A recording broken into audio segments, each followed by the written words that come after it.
We're all set, Jesse? We are all set. Marvelous. Okay, then thanks everybody, and welcome to everyone who has joined us so far. And thank you for your patience as we get all the technicalities taken care of. This is the June meeting of Community Board 4's Social and Racial Justice Task Force. And the agenda has been sent out and it's public. As you saw, this is being live streamed right now and recorded. And we are delighted to have you all here. This is only a virtual meeting per the governor's orders. All of the community boards meetings right now are virtual.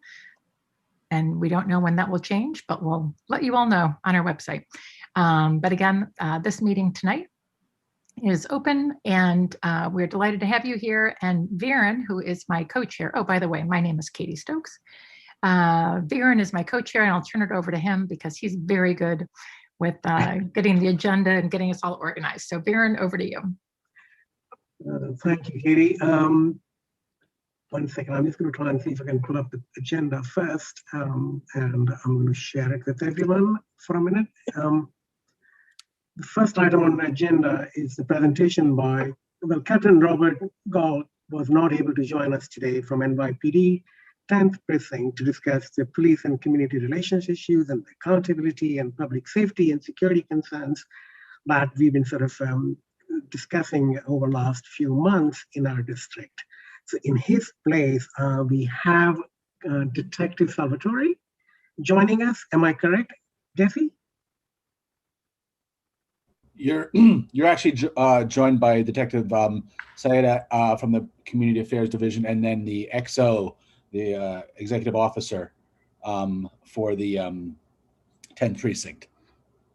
Okay, so with that, I think I'm going to hand it over to Precinct 10 representatives to sort of tell us, we kind of gave them some questions as to what our interests are in terms of public safety concerns and what is happening in the district, what is happening throughout the city, post-protest, post sort of one entire year of discontent, where we are. So to you guys, thank you. Thank you for joining us. Really, we really appreciate all you do for us. And this is just to understand how we as a community group can participate in sort of helping, bridge the gap and, connect the community with the precincts in our district. So take it away. Thank you. Mm-hmm. Well, thank you guys very much. Jesse, I know we spoke earlier this morning and the XO, the Executive Officer, Captain Mariani Roddy, is here with us. He's somewhat gracious enough for us to have him here because he's been assigned to a couple of protests downtown. My partner here, Officer Jared DiLorenzo, as well as the XO of the precinct, the Executive Officer. We have a couple of the questions that were submitted by the co-chairs. We're going to just run through those quickly, and hopefully we can give you the answers that you guys are currently seeking. So the first question is discussing public safety. I know the captain here has a couple of the statistical information that can very well be valuable to you guys. Well, for the 28, by the way, I'm Captain Roddy. I'm the XO of the 10th Precinct. I know I don't get to see you guys a lot. Rob does all the heavy lifting, the meetings, but I think once we get back together and they open up the city, you're going to be seeing more of me at the meetings. For the 28-day period, we're actually down in crime. We're down 4%. We're doing pretty well. We've seen an uptick in robberies, particularly around established locations like our bars and our restaurants. That's natural. Naturally, it's going to happen now that the city's opening up. That's right now in the 10th Precinct. That's what's driving our crime. Crimes around licensed establishments. Mm-hmm. Interesting. And when you say crimes around the licensed establishments, you mean like I don't know, snatching wallets or something? Well, as you already know, unfortunately, we took a homicide at 16th Street by the Dream Hotel.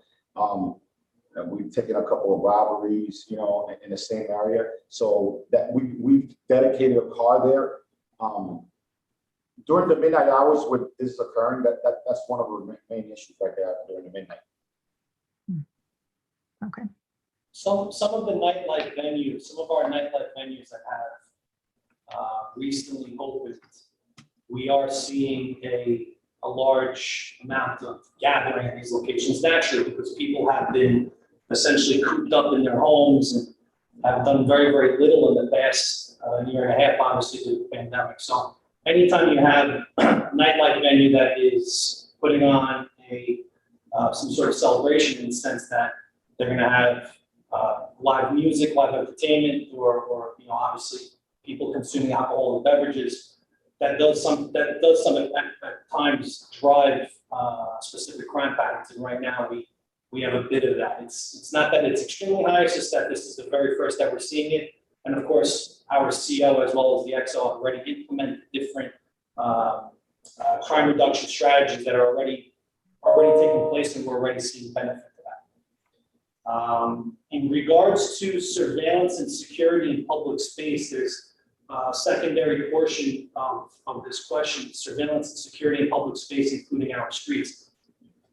When it comes to sensitive law enforcement material, such as what the police department is surveilling, what areas we select for surveillance, that comes from the physical executive staff of the police department. It's not something that is spoken. It's not a decision that's made by our team as well as the CO and the executive officer.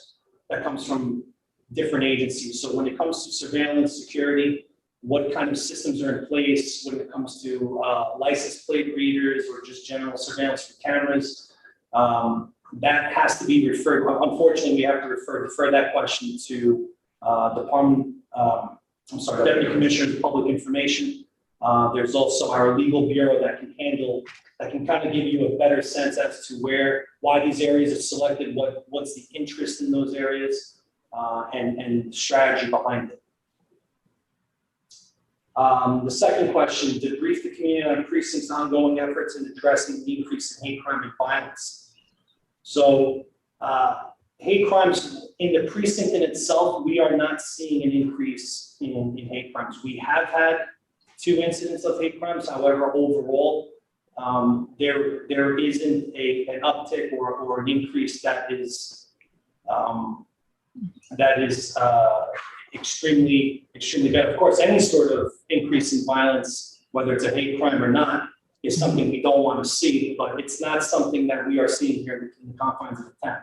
For specific statistical information, data, procedures, we would obviously defer you to our hate crimes task force unit. That is a specific unit that's overseen by Deputy Inspector Corey. She's very, very well versed in these types of things, and she can speak more to what this area, actually in the confines of Community Board 4, what the area is seeing, where they're seeing it, so on and so forth. Mm-hmm. Coordination with PSAs and housing police in responding to emergencies in and around NYPD developments in our neighborhoods. Question number 3. So we work very, very close with public safety, public service area number 4, PSA 4 is the acronym. We're in consistent contact with that PSA. Both the Community Affairs, Detective Geneva Anderson is the Community Affairs, our counterpart in PSA 4, as well as Captain Gray. Am I correct? Yeah, we have a great relationship with Captain Gray, PSA 4. Actually, after we had all the issues up in Chelsea, he dedicates a car every tour to the Chelsea House, and we do a joint effort. I mean, we have some issues over there, so that's great work. Mm-hmm. Really, the issues that we do have in NYPD, of course, we have seen in the past, but overall, there's a really solid coordination between the 2 units, both in the housing effort as well as the patrol effort from our precinct at PSA 4. This is an interesting question. So for Jess, I'm just going to ask for a little bit of clarification because I wasn't sure for question number 4. It says street closures on blocks with precinct 10 and others in CB4. So are you referring to the open block? Open street program, or are we speaking about the physical closure of the precinct when a demonstration is taking place. The latter, the Mhm. physical closure. The latter portion, okay, so. Mhm. So all 77 precincts in the NYPD, the directive is always to keep those streets as well as sidewalks open. There are no closures of these areas. Specifically in the 10th precinct, we do not keep our block, whether it's a street location or the sidewalk location, closed. The only time we will ever close, or anytime we ever receive instruction to close the precinct block, is when we receive real-time intel from our intelligence division, as well as directed from our higher ups. We're talking about the executive staff of the police department at One Police Plaza, or at our parent command, which is Patrol Borough Manhattan South. When we receive that directive due to threats of violence, of course, the street is physically closed, and we close it in very, very conventional ways, where there are metal barriers that are strung from building line to building line on 7th Avenue and 8th Avenue. And of course, this is really the only purpose of this is to protect our assets, our police officers, the building itself, and all of our equipment. We obviously have a large amount of equipment that's located on the precinct block. And some of these protest groups have yielded some sort of damage to our assets, specifically our police vehicles, our police vans. So we look to mitigate those problems by closing the block. Of course, once that threat is no longer a viable threat and it's passed on, of course, we'll receive direction from company command, whether it's from One Police Plaza, our borough command, or our intel division, to say, listen, the threat has now surfaced. It's passed. We can now resume our normal traffic patterns, vehicular and pedestrian traffic patterns. I'm not sure if there was anything I missed in that, because I know it's actually been an important question in the past. So just to clarify, so you're saying that your block with your precinct hasn't been closed recently at all, and it would only close in very unusual circumstances. Is that right? Absolutely. When we had a protest intel list that comes to the precinct each and every day, where our intelligence division does monitor these threats and advises us when the threat is in and around the precinct, and of course we will implement the closure. However, if that information is not being broadcasted to us, of course the precinct block is open. As of right now, currently during this discussion, the precinct block is completely open. Both vehicular and pedestrian traffic is able to free flow on the precinct block. Director, not to cross you, but I think one of the things that I actually would suggest, I don't know if there's a mechanism for it or not, but when such a situation does occur, is there a way for you to inform at least the folks who live on the block as to how they should navigate through this situation? Because it's totally understandable that if there is a sort of a perceptible perception of threat and precinct has to respond to that, it's totally, absolutely, legit. But at the same time, it does inconvenience folks. Is there a way to sort of work with the community to some extent so that at least the folks who are coming in and out of the block are allowed properly and not blocked off? And, we had a closure just last weekend, I believe, on Saturday or Friday, I don't remember exactly. And it was totally blocked off. And I have seen people actually jumping over the barricade. And actually, I personally had to lift my bicycle up, and I was allowed to walk through just 1 foot of gap. So I'm not trying to put you on the spot, but all I'm saying is that absolutely necessary steps to be taken must be taken by the precinct, but some way of working with the folks who live on the block at least should be allowed to have access. So that's my one kind of suggestions, not a question so much. And go ahead, you're about something. And I apologize. I worked Saturday, and you're absolutely right. I think that's, we could have handled it, letting people in and out that live and have business in the block. And that's something that I'm going to work on probably this upcoming week, because I know I think I saw you, and it is an inconvenience for everyone that lives in the block. So I apologize for that. No, I had a very sort of civil interaction with the person. The point is that I'm not trying to, again, make this into an issue. All I'm saying is that to it is not only just inconvenient, but sometimes it's hard to walk with your bicycle through a 1-foot gap. So anyway, I mean, that's one part. My main question for you is mental health issues and homelessness. These two play a part in a lot of unpleasant kind of experiential quality of our public spaces, and public safety issues come up due to those. Is there any kind of response structure in place that the precinct is being sort of trained for or considering, or exactly what steps are being taken? Well, I mean, I don't know if you know, like the department is kind of, you know, that we let DHS do their job. We get the complaints, but we like to involve. We have to do joint operations, and when we do the joint operations, DHS, they handle it, because I think it's better, especially with the population. You know, the department really does not want us to take enforcement action when it comes to homelessness. So we go there, we provide the service, we offer the service and provide security. That's what we do basically when we have the operations. I think we've been doing a good job in the command so far this year with that. So in connection with, like, let's say you get a call and somebody says there's somebody on the corner yelling obscenities and they seem sort of out of control.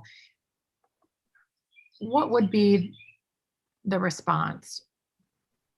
The typical response, and again, not to get too much into the specifics of the police department policy, because again, that really, our policy, the ones that we follow, really should come from an agency head, from the physical agency head. But in regards to a 911 call to an individual that is screaming, yelling, of course, the officers, every single 911 call is NYPD is always dispatched, whether it's something that is criminal in nature or not. Of course, at the same time, you have the lead agency in this particular case for a person that's acting somewhat could possibly be emotionally disturbed. EMS is obviously called to the scene. The fire department in some cases supplements that EMS call. So at that point, they would make the evaluation. They make that physical call as to the person being evaluated at a hospital location. Of course, we have input, but most of the time we go based on what EMS is observing. Of course, they're far more qualified in that particular case. It's not so much an NYPD issue. It's not something that we can evaluate, but we do look for the safety concerns. We will establish security so that the EMS workers, the technicians are safe. And of course, obviously the person that's being called upon, we're looking to keep that person safe too, not to inflict any harm, making sure that they get to and from that location safely. Yep, okay.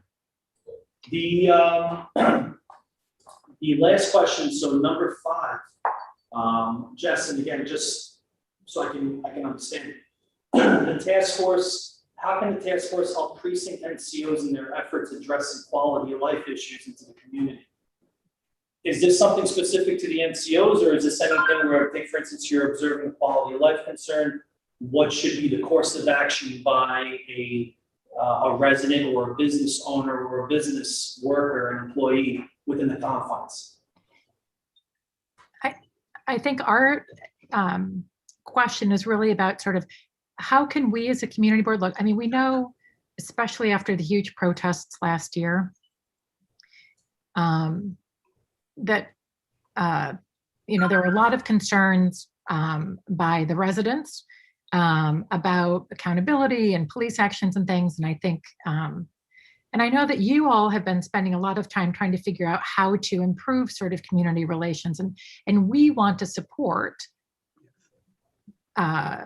community relations between our community members and the police, and people feeling like they can totally trust if they make a call, if they have concerns, and you guys are going to, be able to address those concerns.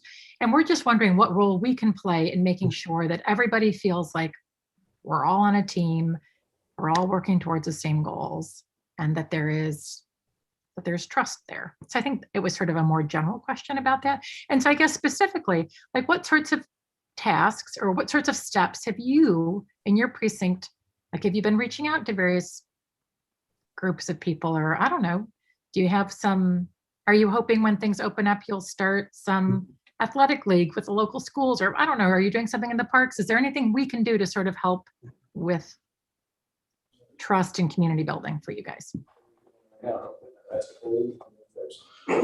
Well, Committee Affairs has started a new basketball league. We just opened up the summer youth program for kids that want, are 14 and want to get a job. That's information that information that we're going to be posting. I'm going to talk to our ops coordinator. Opportunities like that. Those are little things that the NCOs go out and do. We've switched a couple of NCOs, so that they're filling into their role. But it's not only NCOs. We use the YCOs also, and they go out and monitor, these children that are at risk.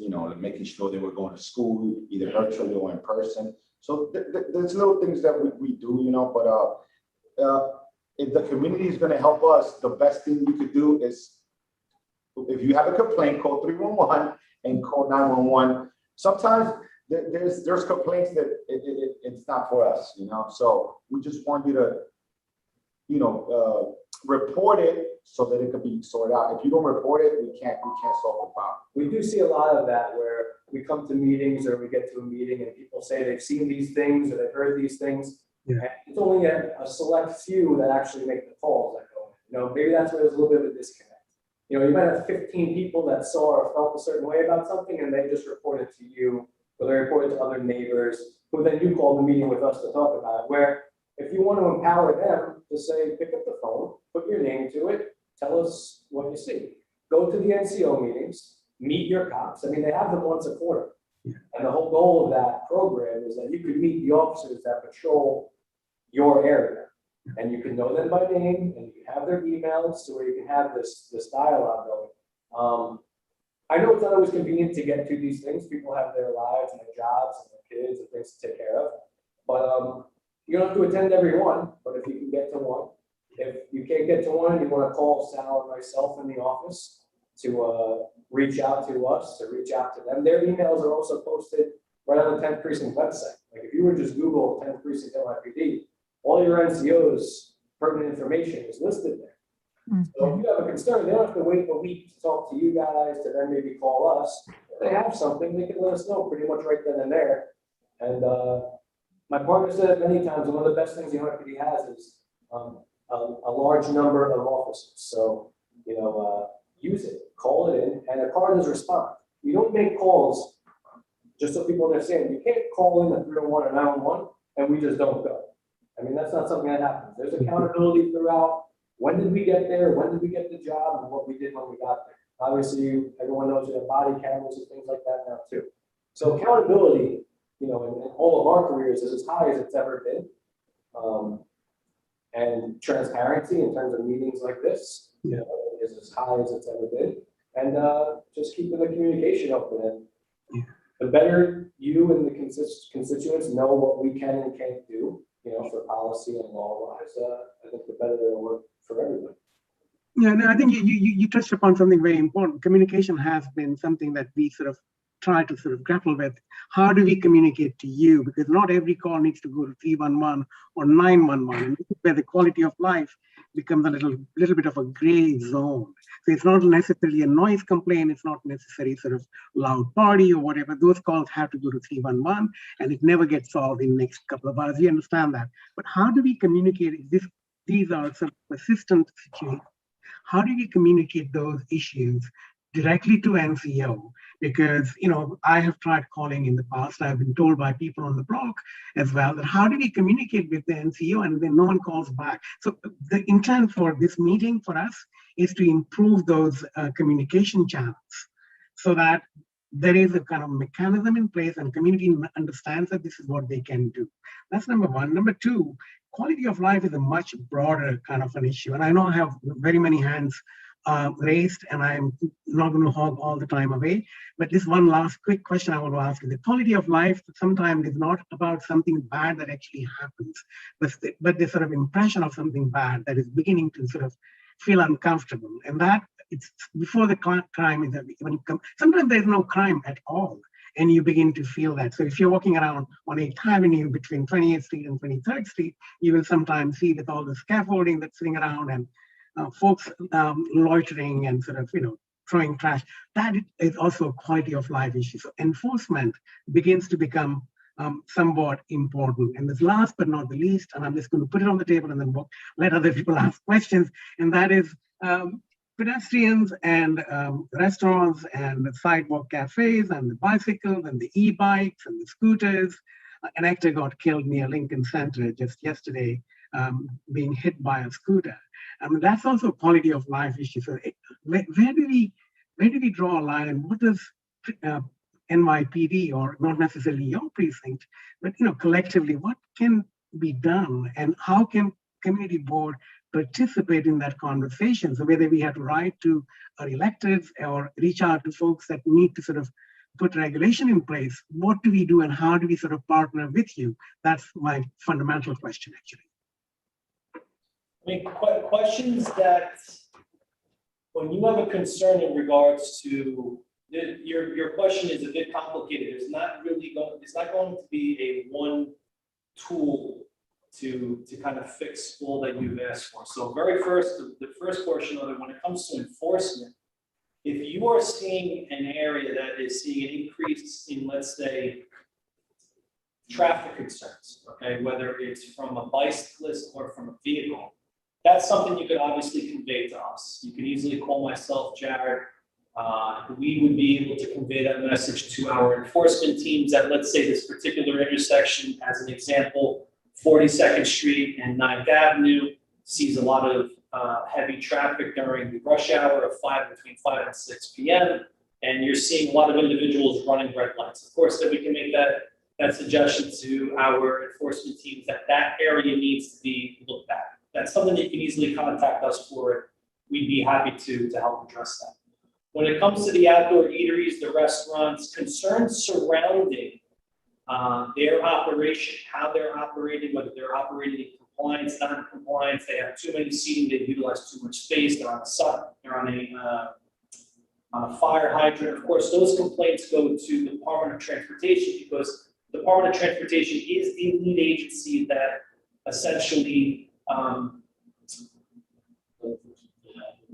correct. They do enforcement for those outdoor eateries, but they also are the ones that approve those the permits. So they set those guidelines. They are the ones that give out the proper measurements, how much space they can use. It's some of the things that we just addressed. General quality of life concerns. Remember this: your job as a civilian is to never sit on the street, stand on the street, and guess as to what number you should be calling. If it's a question or if it's a concern, the number one call that you should be making is to 911, unless you know for a fact that it is not an emergency. Take, for instance, correct, an illegally, great example, an illegally parked car. That's something that you can contact 311 for. 311, the reason why we like 311 is because it essentially acts as a repository. All of these calls go into this database, and of course, in that database, the proper agency is then applied to handling the problem. But if there's ever a question or a concern as to who should you call, never in doubt, call 911. The dispatcher there can obviously switch you to the appropriate agency if you need to. But if there's a question, a concern, an issue, don't hesitate. 911. The dispatcher can then dispatch the proper unit or you to the proper unit. I just want to say something about quality of life. Perception is everything. I've noticed we have an uptick in graffiti. I think that's very important that if you live in an area with a lot of graffiti, or is in your building or across the street, those calls to the NCO, I want to deal with that directly. So we'll get out there and do these cleanups, because when the neighborhood looks clean, I think that's very important for everyone that lives in the area. And if I could touch on quality of life too, I think I heard you talking about just seeing people hang out on a corner and things like that, and how it makes you feel. And this is where I think the communication is important. And some of you on this call, may know, and some not. Like, loitering is no longer anything that can be enforced. I mean, that was struck down at, I believe, the highest level Supreme Court, where the police can't get out and say, hey, what are you doing on this corner? If people don't like it, get out of here. That's not something that we're going to be doing. Where maybe 10, 15 years ago, when loitering was something that was enforceable, we'd be able to park the car, watch people hang out with no apparent purpose for a set period of time, and then ask them to move along. But that's not something that really can be done. So I do understand what you mean when you see what you might call like unsavory or undesirable looking kind of gathering taking place on a public sidewalk, and you do call it in, and maybe you look at your 311 log and it says, the police handled it, and they're still there. That's because there is nothing really that could be handled lawfully. We have to be guided by all those laws, all that case law, all those laws that come down, all the city ordinances. If it's not something that we can enforce, it's not something we're going to get out of the car and tell somebody to get out of here with no recourse of actually being able to do some real enforcement, whether that be a summons or an arrest. We don't play that role of, doing that gray area stuff like we talked about. We have to deal when it comes to law and telling somebody to do something. It has to be black and white. It has to be you're in violation of this, and I have the ability to enforce this. When it's a gray area scenario, an officer has put himself in a very tough situation to go try and move somebody that he has no legal authority to. Yeah, and we don't community relations are very important. We don't want the cops out there bothering people for, so. Yeah, which is why I said that the quality of life is such a gray area, because it's not so much about law enforcement, but it's more all about people relations and behaviors. So it's not something that you can control directly. It's very difficult, and you'd be right by saying that. It's tough to deal with stuff that's not exactly a violation, but that people don't like. So. Okay, I'm going to shut up, and I'm going to. I think the first hand up is Hector.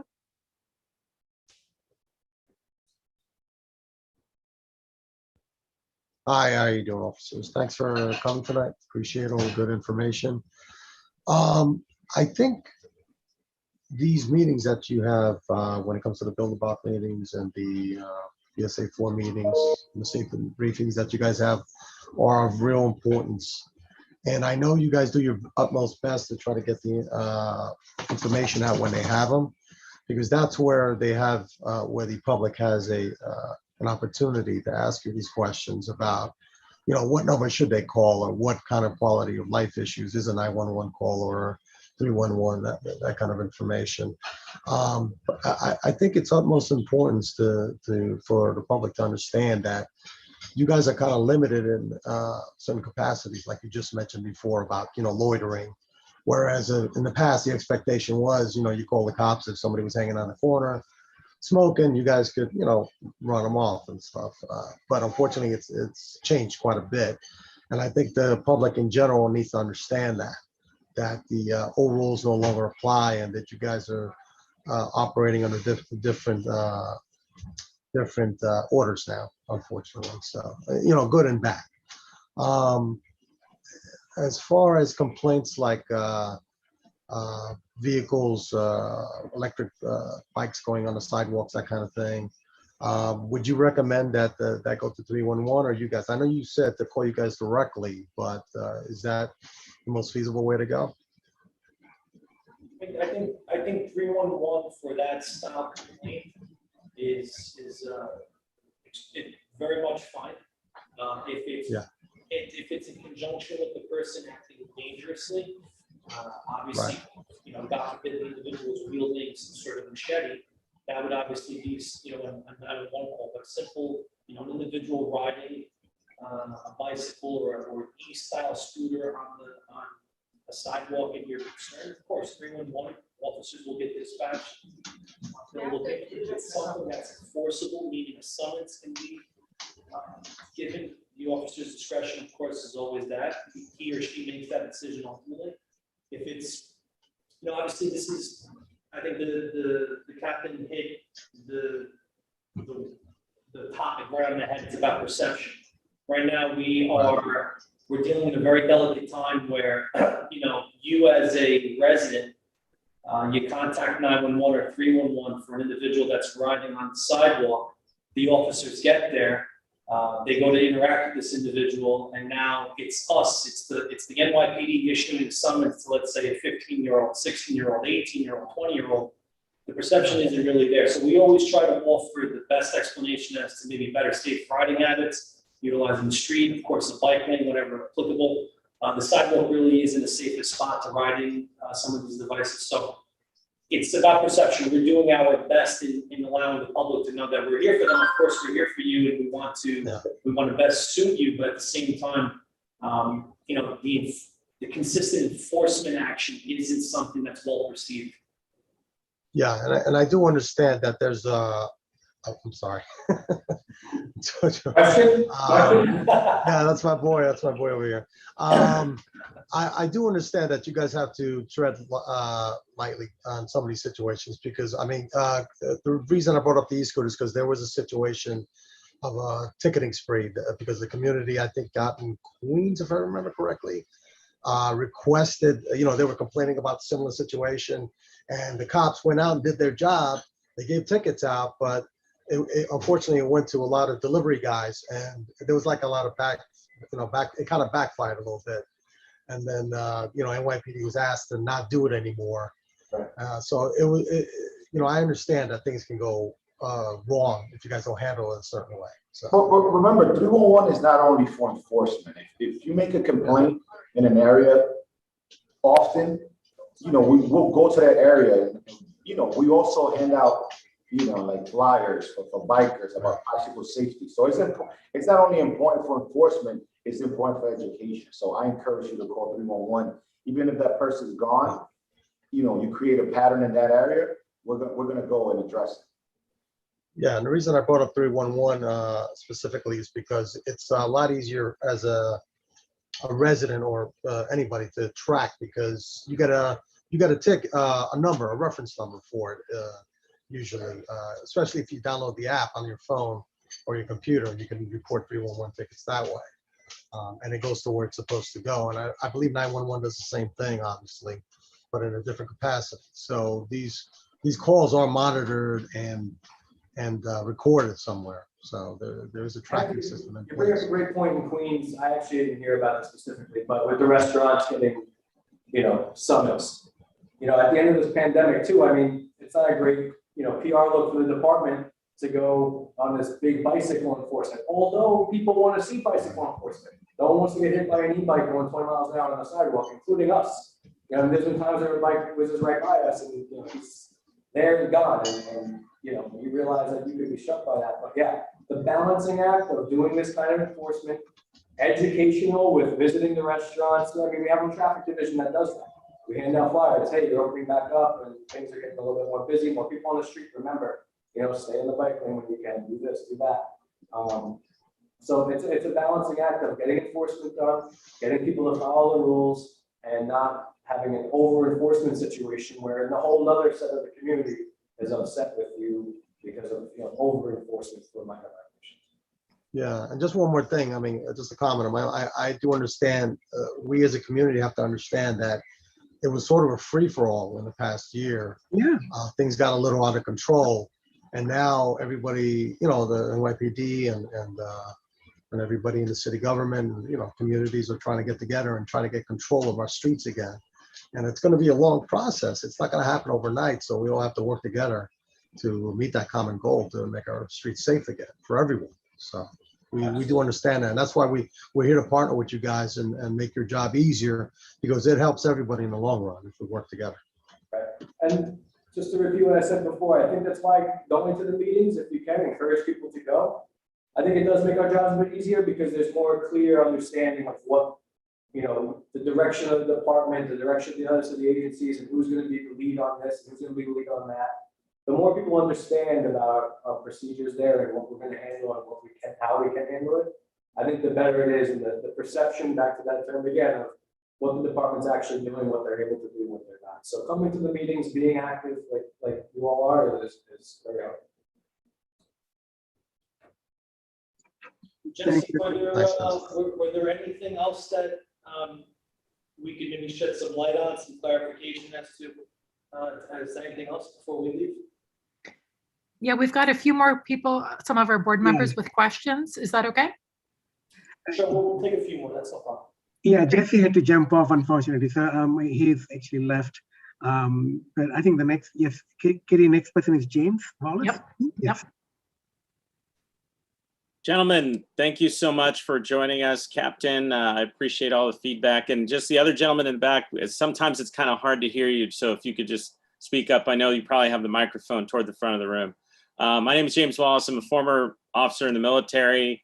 I know the challenges of, wearing a uniform and representing your community, and providing public service. There was a time when the military didn't have the greatest amount of public support, and those things ebb and flow.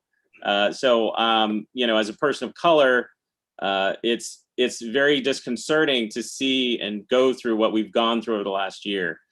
What I wanted to ask and maybe sort of float the balloon about, right? It's certainly not an initiative that has been discussed at the community board, and hopefully this will start a conversation.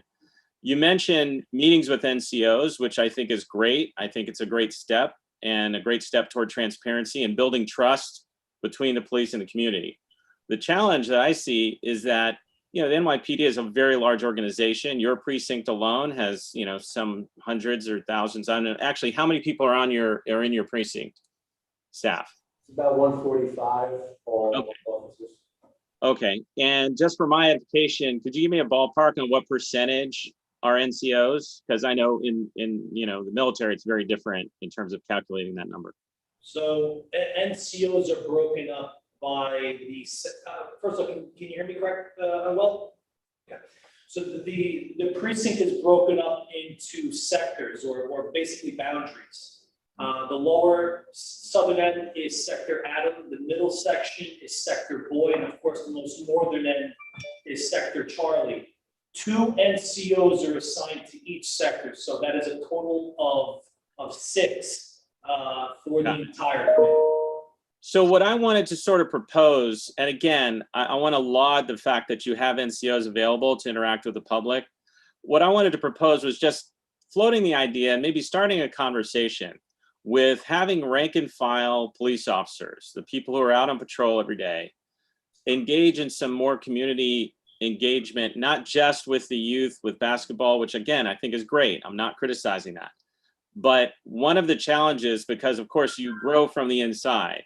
So the people who grow up to be lieutenants and captains, they all start as patrol officers, I imagine, for the most part. And so the military faces the same thing. So you really have to grow those leaders in place.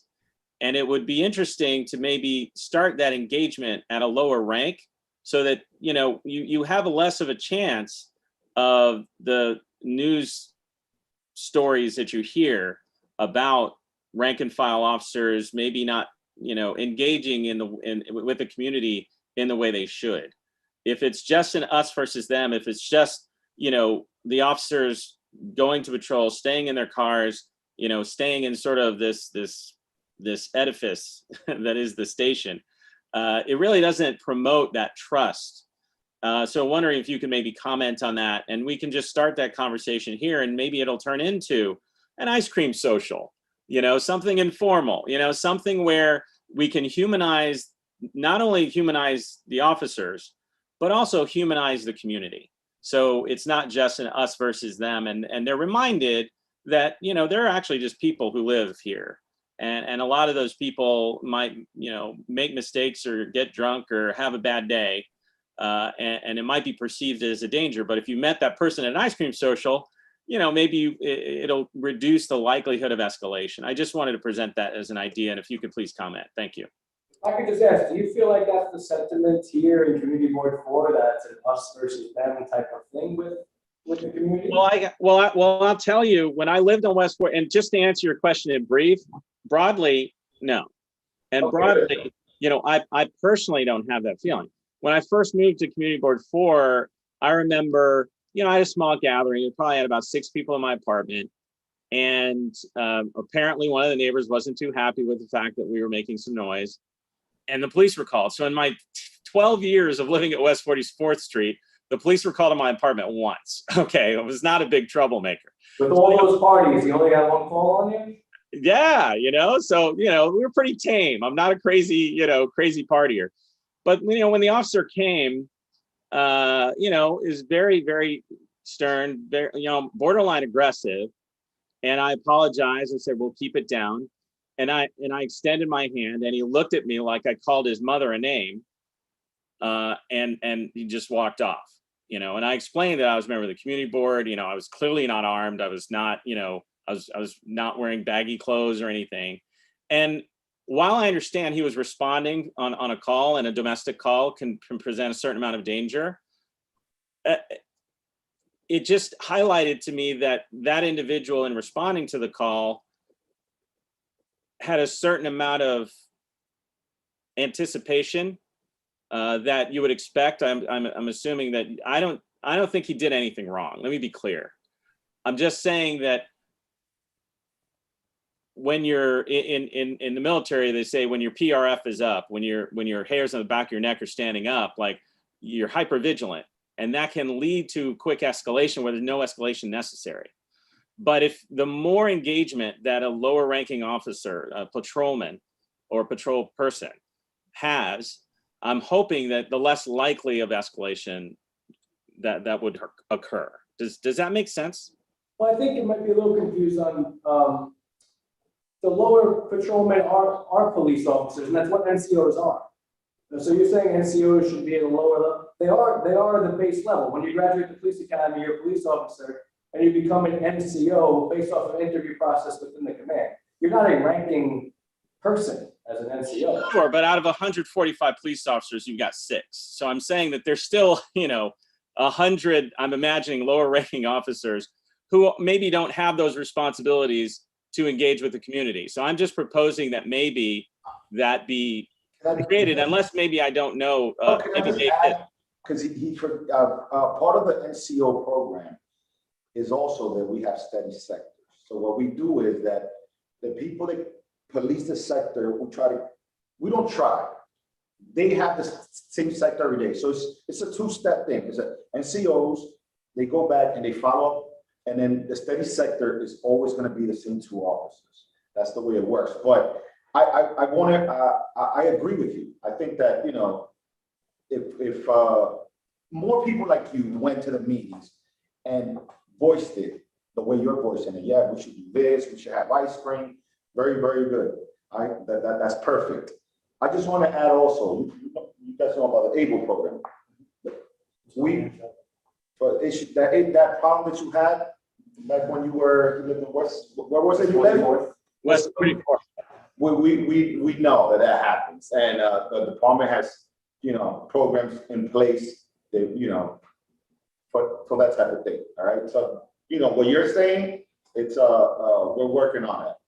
There's no question about it, sir, that if you've gone through something like this, of course, I think everyone, and this is just in humanity itself, we can all get better at something. And that's across the board. I don't care if you're working on a car, you're a police officer, you're the president of the United States. I believe everybody has the ability to grow and I agree. better at something, 100%. I will be the first one to tell you that if you're about to serve ice cream at that apartment, sign me up, and I will get down there for the first bowl of ice cream. I don't want a cup. I'm looking for something substantial. But I'm all for the ideas, different ideas, getting us involved. I will have to say that I think and I've only worked for one police department for the past 15 and a half years. I've never worked with this amazing group of individuals in this organization. Our officers, and when I say officers, I mean the people that I work with each and every day. I'm talking about the whole ranks, whether you're the rank of police officer, detective, sergeant, so on and so forth. You have an amazing group of people that do a very, very challenging job. And I know that you are extremely familiar with this coming from the military. It's hard for me, it's hard for us to speculate as to why that officer did what he or she did. I wouldn't even begin to try to quarterback that into asking why or maybe giving suggestion. The only thing I can say is that I think even myself, and I'll put myself at the forefront, that I try to strive being better at this job each and every day. I've been in community affairs for 8 years. This November is 8 years. I've been in this precinct for 15 and a half. So you always learn, you always become better, at least you try to do that.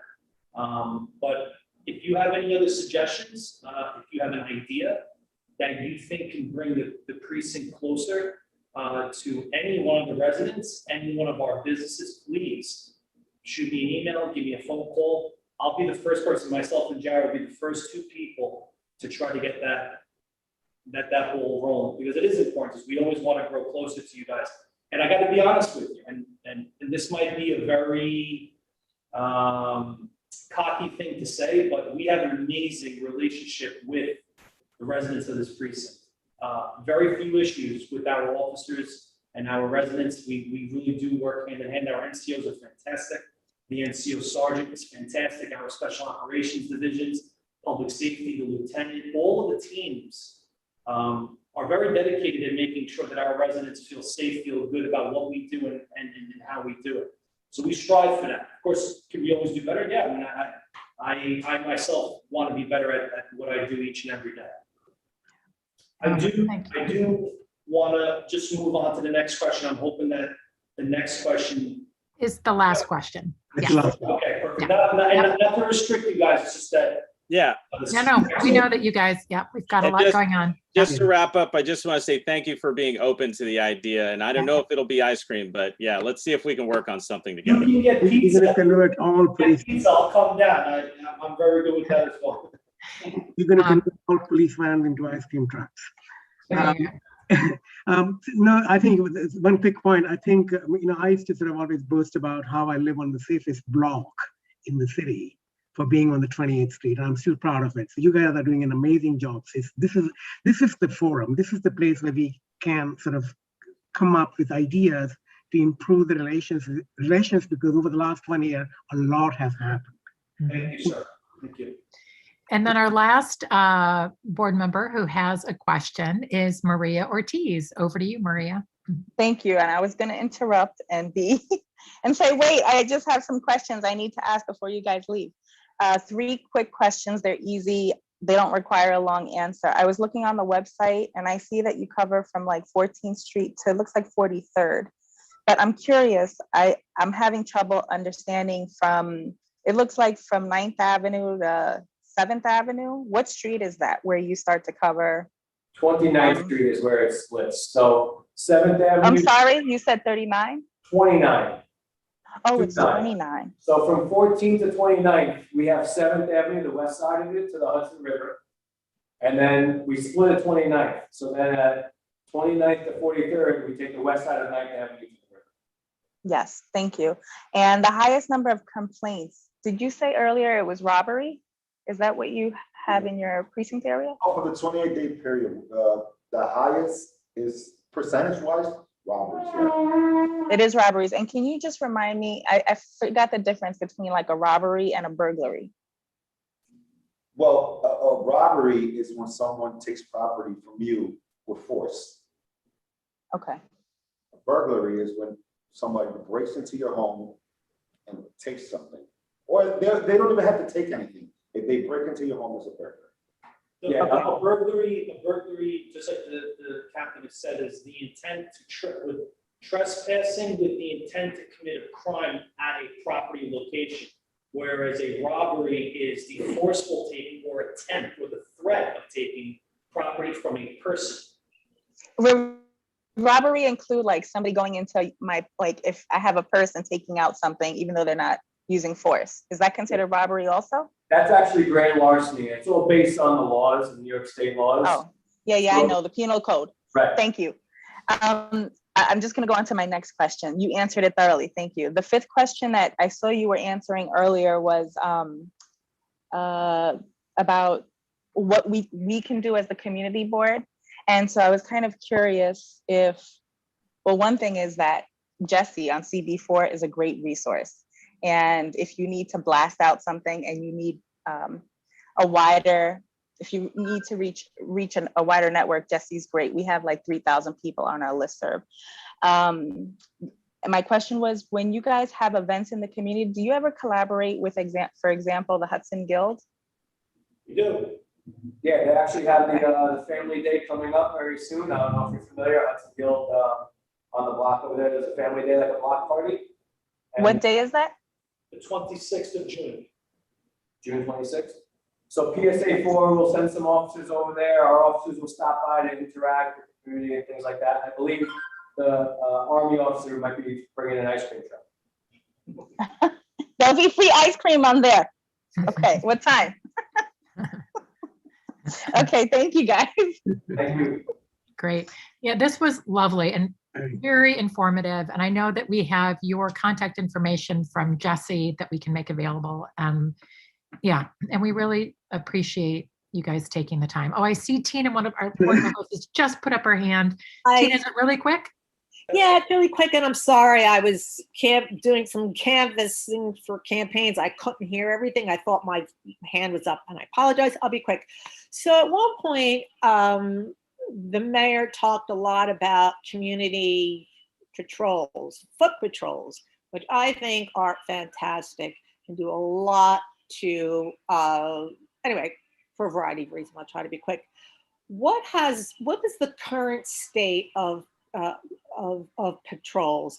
How many people are on patrols at any one given time, and as a percentage of the precinct? Well, just quickly, I mean, we can't answer how many people are on patrol at the same time. It's just a security issue. I mean, this thing's streamed and recorded, and we don't know who's listening. And the department doesn't want to give away those kind of force figures for how many officers we have, just because it presents too much of a hazard in terms of someone, you know, an evildoer knowing what kind of personnel we have out on the street at a particular time.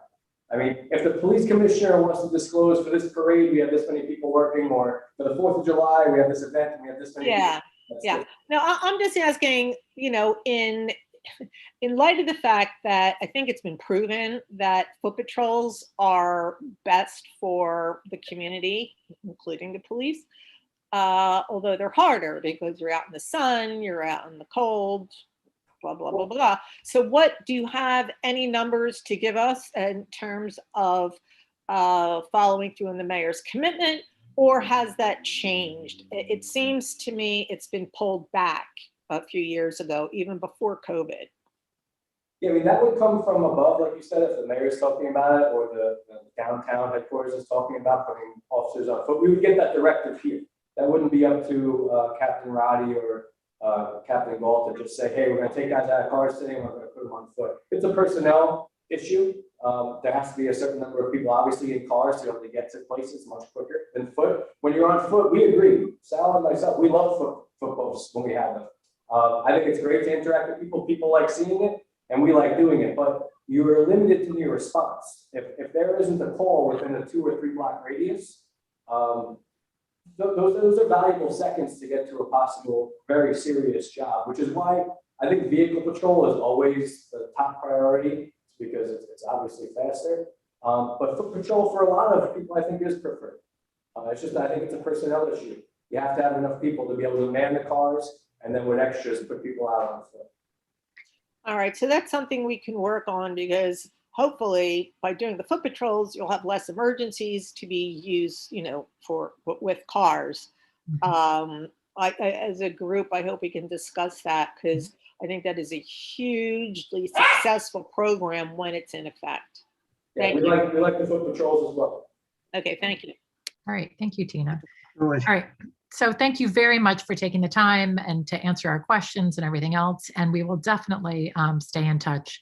And I think that this is the kind of thing that's important, that there's a lot of communication between us and you. So thank you again. Thank you guys. Have a great night. Thank you so much. You've been very generous with your time. Thank you. Thank you. Thank you. Okay, so the next agenda item, Katie, is going to open it again. Oh yes, the task force letter. Somehow I think Jesse missed putting it up on the Dropbox, but everyone has a copy of that letter through Community District 4 stakeholders marking 1 year since the formation.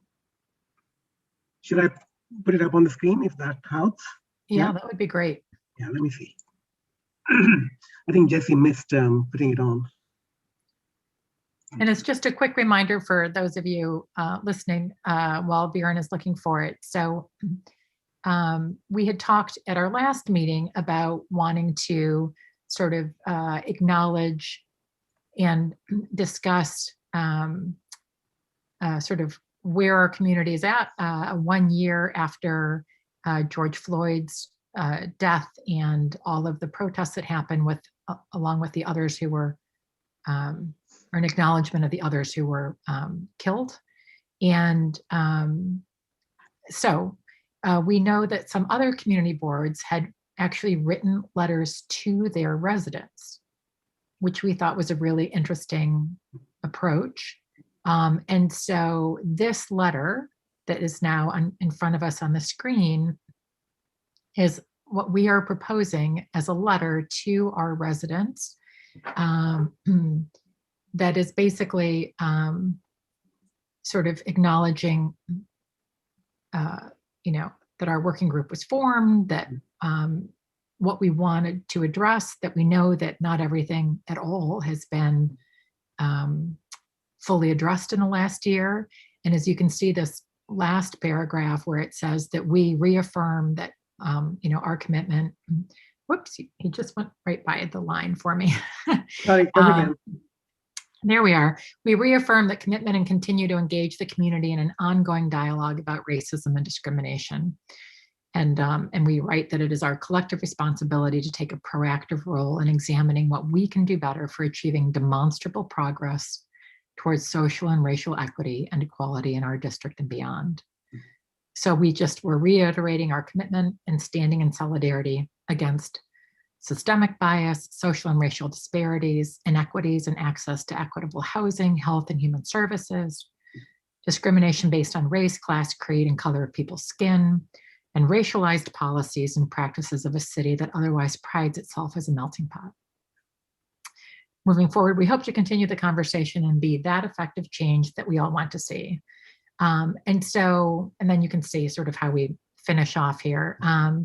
But so that's what we are proposing to do as a letter. And again, it's not to, it's unlike most letters that we do because it's not to an elected or a specific person or agency. Instead, this is a public letter to our community. Yeah.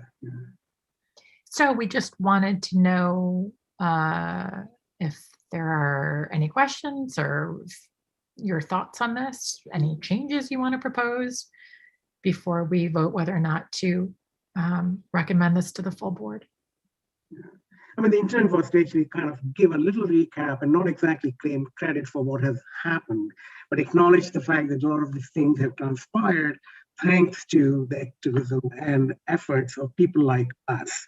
We are not alone in this. There are the community boards, there are other organizations that have sort of really made a huge difference in terms of achieving these goals of accountability and CCRB being empowered to do what they are going to be able to do now compared to what they used to be able to do in the past.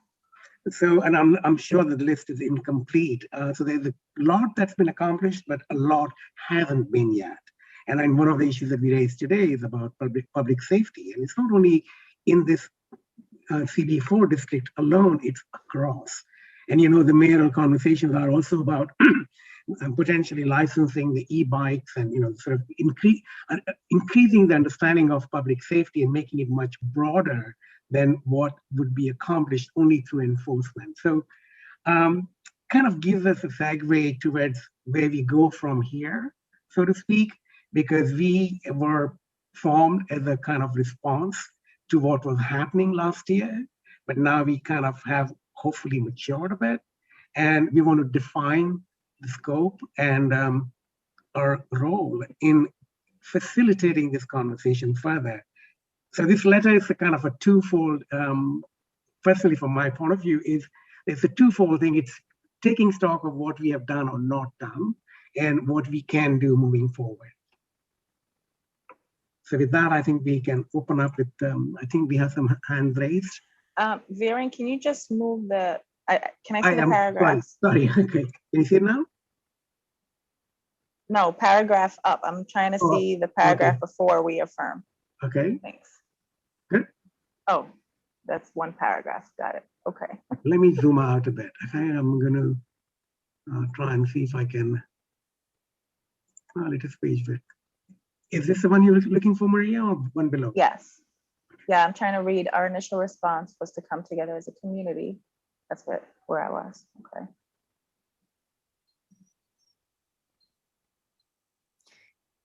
While you're looking at that, Maria, should we, I actually can't see the other hands right now. Leslie is first. Leslie Williams.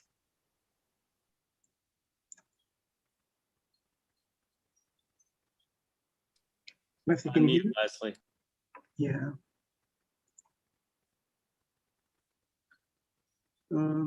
Leslie, we can't hear you. Leslie, you have to unmute.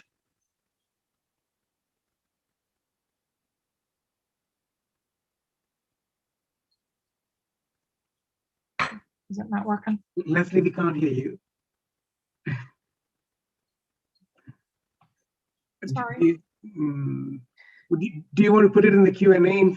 I think you probably have a microphone issue. Put it in the Q&A and I will read it out for you. Mm-hmm. Great. James Wallace. Yeah, first of all, great draft. I guess two things. One, where it says our initial response was to come together as a community.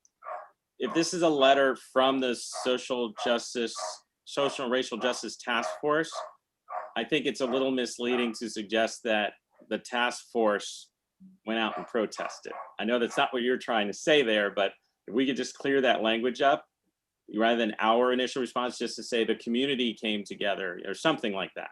Okay. And then the other thing is I think we would be remiss, and frankly, I don't know if this is beyond our mandate, and if it is, we should probably discuss our mandate. You don't mention gender identity. Yeah, that was going to be my point as well. Oh, Leslie, we can hear you now. We can hear you, Leslie. Lovely. Yeah, my point was to add LGBTQ, transgender, and non-binary. It's not in there on the bottom. And I think that could be simplified to say gender identity, which would cover all of that. Right. So we can add that, definitely. Yeah, and that would go in the next paragraph that begins, we reaffirm, where you say discrimination based on race, class, creed, and then you can say gender identity, skin color.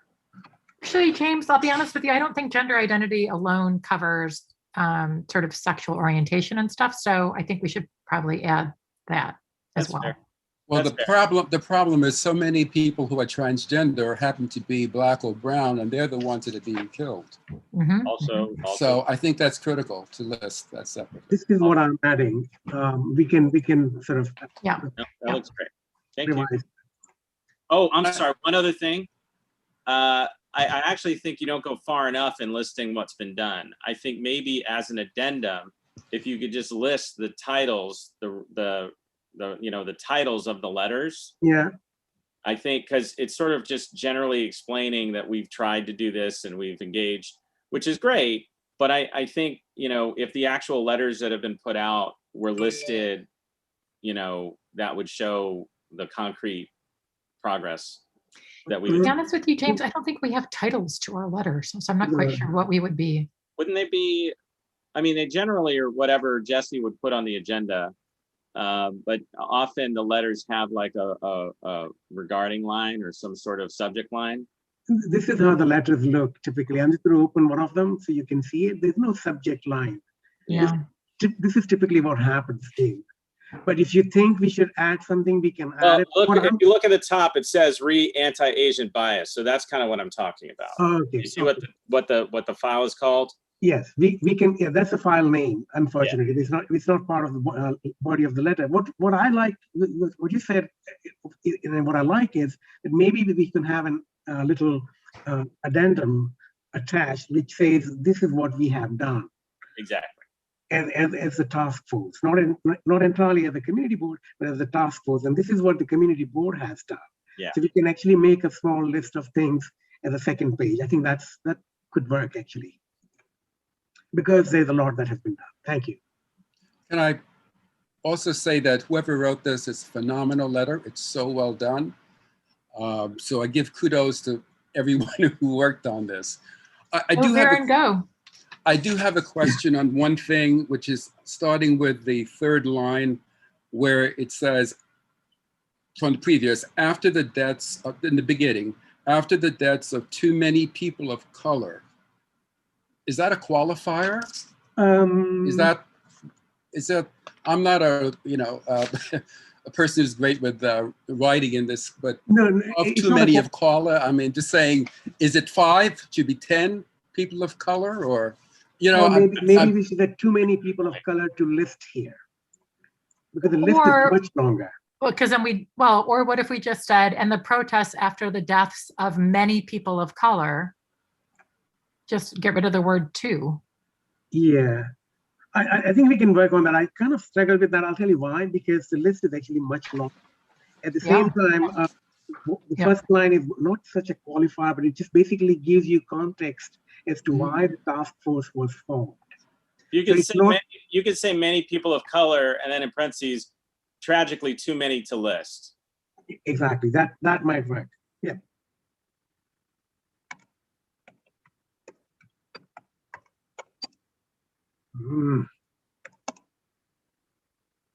Not bad. We will keep sort of refining it as we go. Yeah. I'm just marking the places that where we Yeah. Okie dokie. Next, Leslie. Any other questions, or shall we move to Hector now? I'm good, thank you. Hector, you're next. Just briefly, some minor thing. The acronym BIPOC, not everybody may understand what that means. You may just give a little brief definition that is Black and Oh, Indigenous. spell it out people of first. color. Yeah. Yes. Yeah, just spell it out. Yes. Yeah. It's up. That's it. Yeah. It's in the last. Keep going up. It's right above Yeah, it's where. further up. It's like the second paragraph from the top, I believe. Okay, I'll find it. I got that. Here it is. All right, BIPOC. thanks. Yeah, right above reaffirm. Reaffirm. Oh yeah. Right above. Yeah. Are there any other questions or suggestions?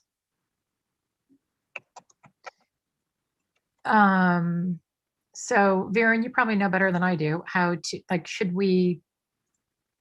We should do a vote on sending this letter to exec, I guess. Okay, great. I think we can make it much simpler by show of hands. Can you maybe stop sharing the screen so I can see the hands or something? Thank you. That makes it much easier. All right, so just to be super clear, all those in favor of approving this letter to be sent to exec to come from the task force? Yep, everybody? All right, all those, any opposed? Present but abstaining? I'm sorry, present but not eligible, and then abstaining. Okay, awesome. Thank you. So yeah, unanimously voted. Thank you. Okay, and now comes the fun part. Sorry, I'm just going to go back and open the agenda so I can.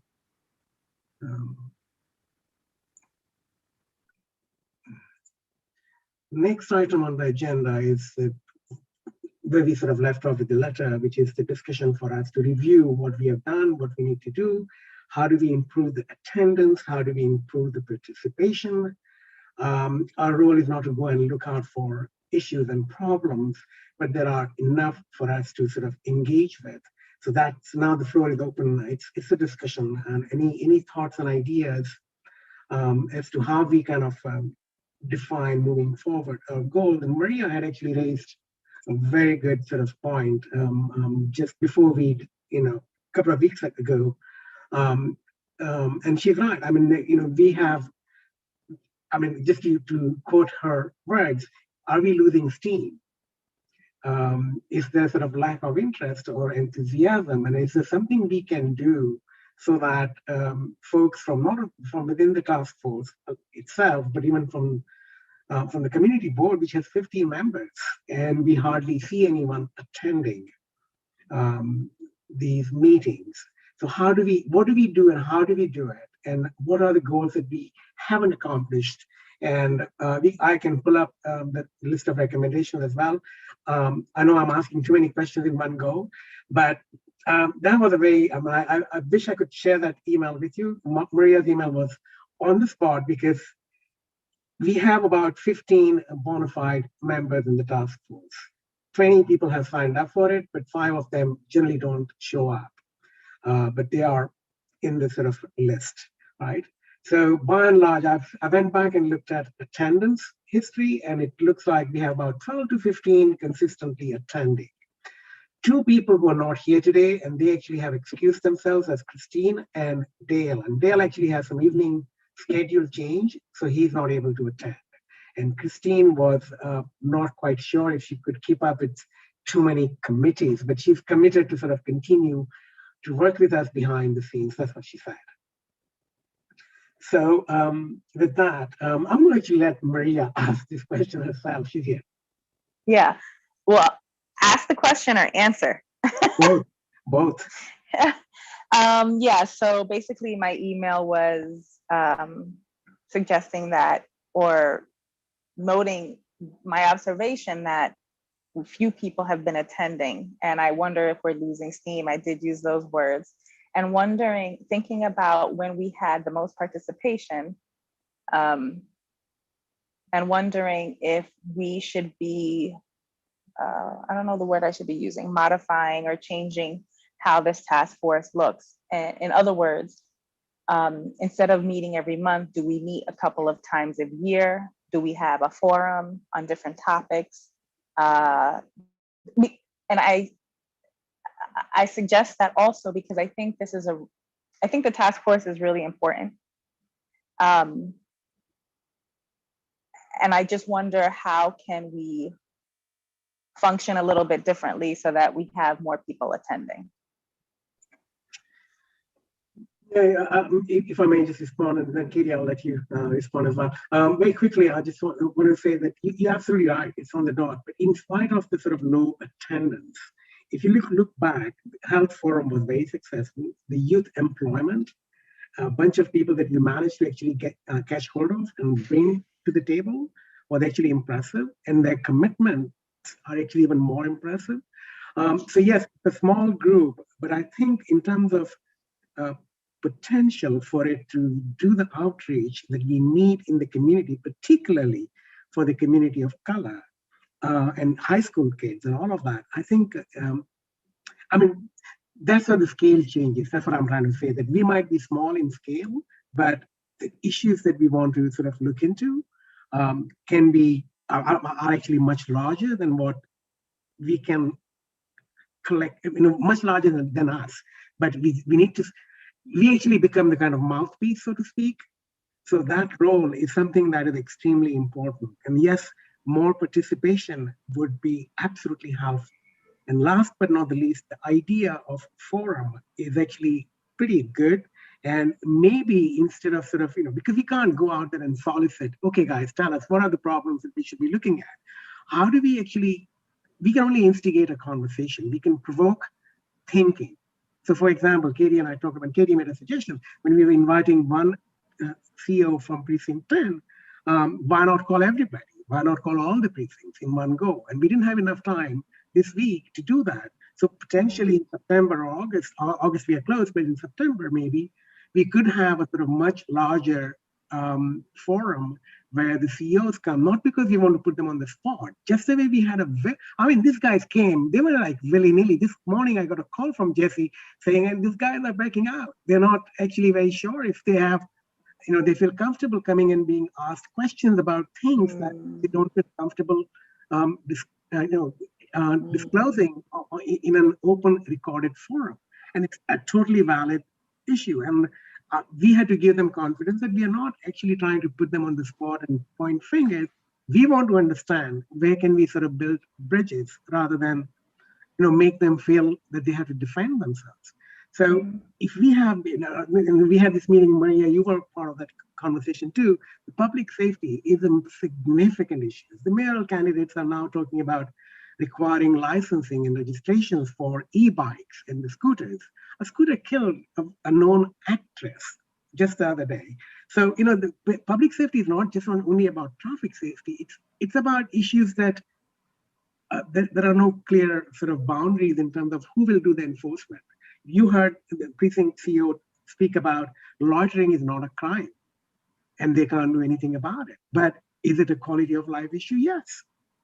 So I think this group can actually begin to engage with those kind of conversations, and there are many more. Just this morning I came across an article. Never thought I would actually read that in the paper, in Guardian.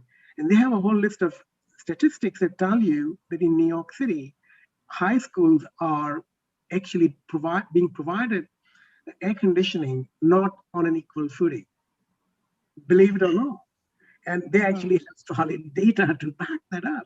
Now, I think that that's an equity issue. Who would think about high school air conditioning being an issue that community should be looking into? So it is an analyst sort of conversation.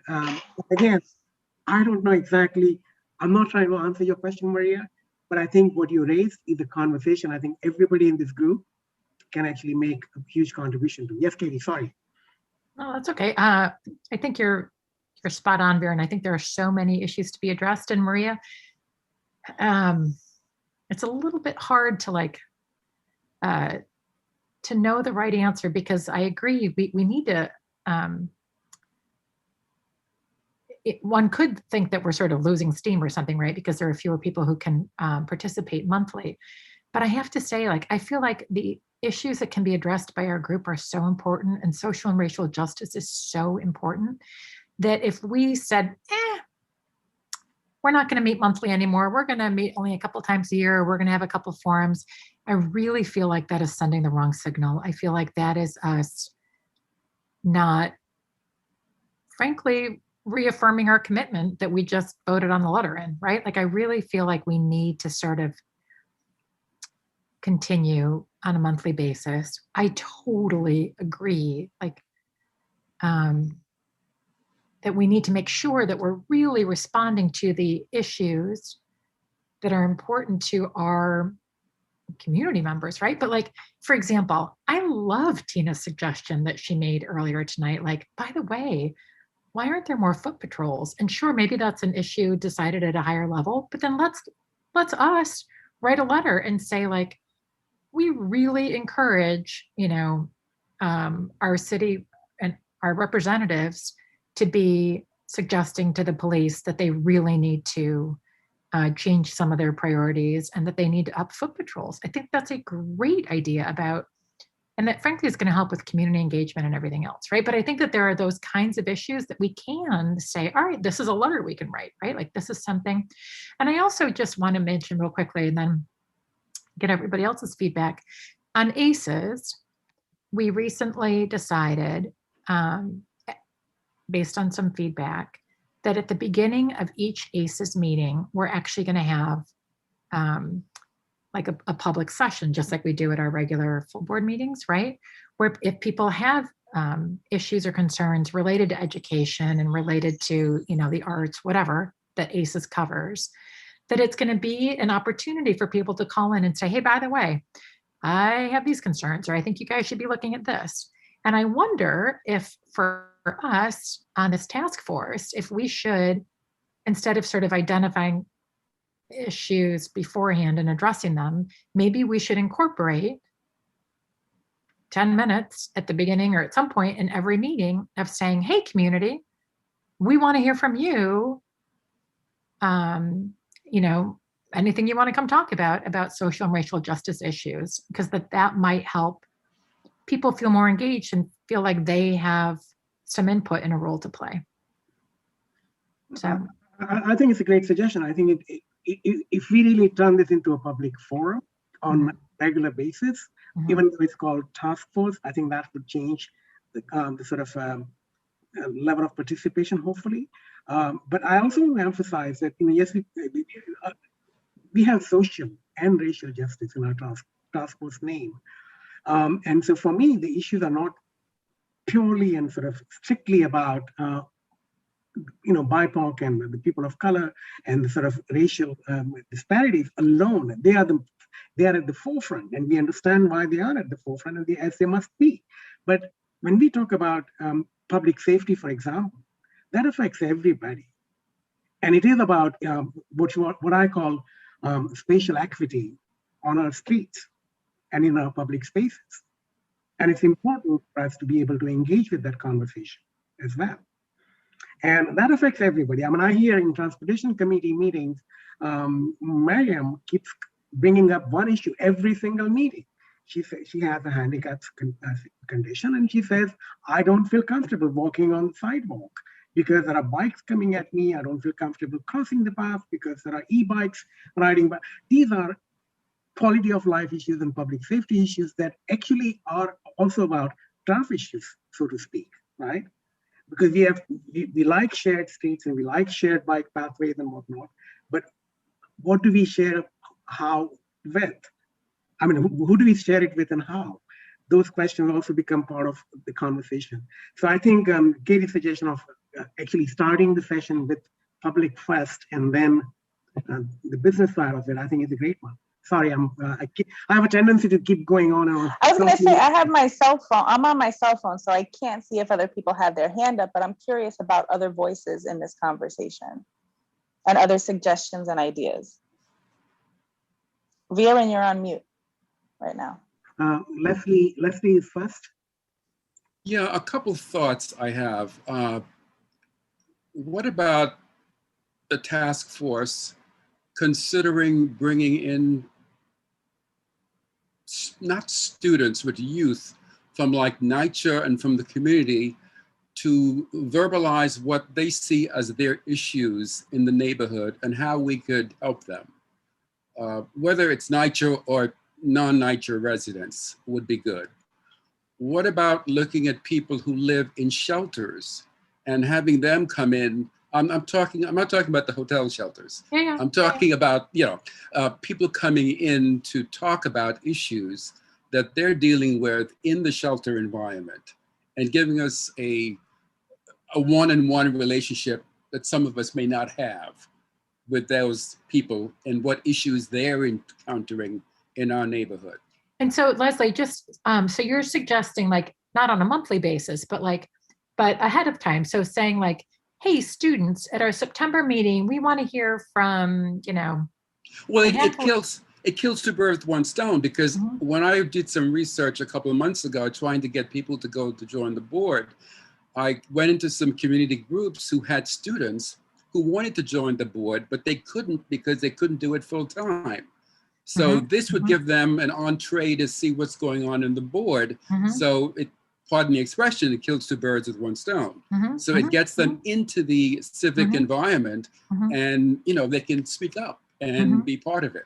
So you're saying like identify one meeting where we would invite them to come, identify their issues. Yeah, that's a really interesting idea.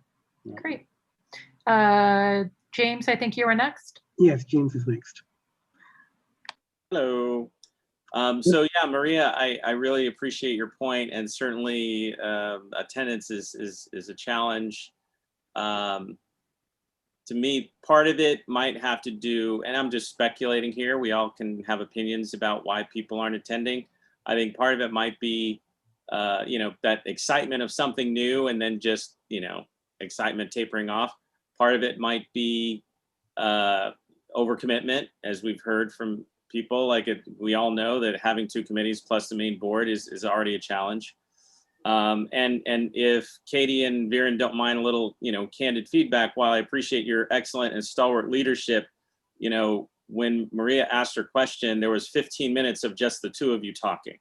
And when we were speaking with the police, Tina barely got her questions in at the end, and the two chairs did most of the talking. So, I know you try your best to try and balance that out. I would just ask that, the more people feel heard on this committee, the more I think people will feel included. But if people feel like it's being, entirely directed from the top, then we're really being counterproductive. And I'm not suggesting that that's what you're doing.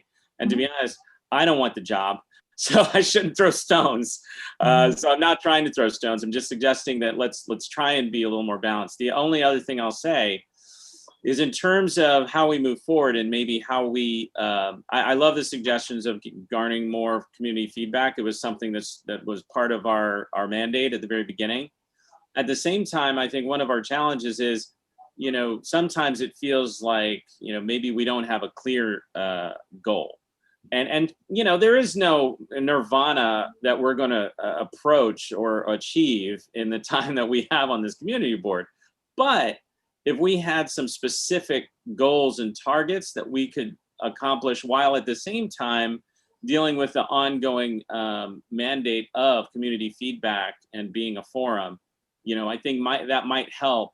Because if you look at some of the other task forces, they usually have a defined deliverable. They have a defined timeline. They have, an objective that they're trying to accomplish. And I think one of the challenges that this committee or this task force will continue to face is the fact that there's no endpoint. There's no ending. So if we can create some interim goals that make us at least accomplish something and be able to celebrate those victories, I think it'll go a long way to keeping people engaged. That's just my 2 cents. Thank you, James. Guilty as charged. Hector. Yeah, I like Leslie's idea about getting more youth involved with what we're doing here. I don't know how this would work, if this is a conflict or something like that, but maybe we could partner up with ACEs and figure something out where we can have maybe a submission by children, maybe a little friendly competition about saying, I don't know what it is to deal with the NYPD. How do they feel about being a person of color, or how do they feel? I don't know how to approach this honestly, but I guess we would have to get a teacher with experience involved with that, and have something, maybe a prize at the end for these submissions or something, or a presentation.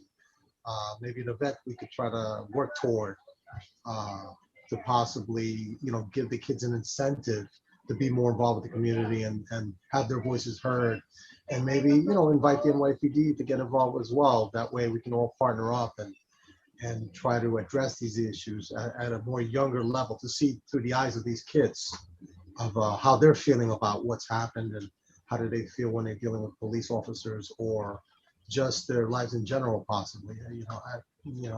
I'm not a teacher myself. I'm a parent.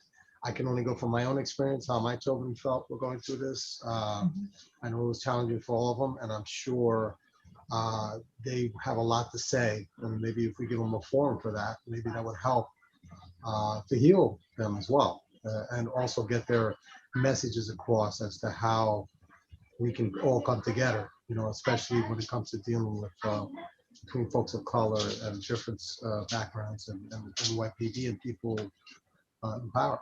So I think that's a great suggestion. I think inviting youth, and I don't know what format we choose, but one thought was that maybe we could put out a survey that they can fill out anonymously online, and just ask 4 or 5 questions as they relate to youth services, say, for example, or how it makes them feel in the community. I mean, we did years ago, before we got 480 miles of bike paths. I was actually I was actually a college grad myself. And the little project that we did, a lot of people don't know, between 14th Street and 23rd Street, 9th Avenue bike path. That was the first bike path, actually, believe it or not. And it was done in conjunction with NYSHA kids, because there were 4 lanes of traffic and the traffic used to be much less.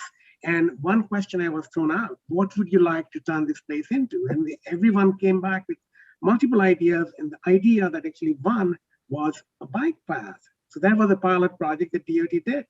And it sounds like ancient history, but it's not. It's 2000 and just following 9/11 actually. So anyway, I think that's one way of doing it. The other way is inviting them to attend these meetings and do some sort of outreach through high schools and Josephine and other people's help. But that's a great suggestion. Thank you.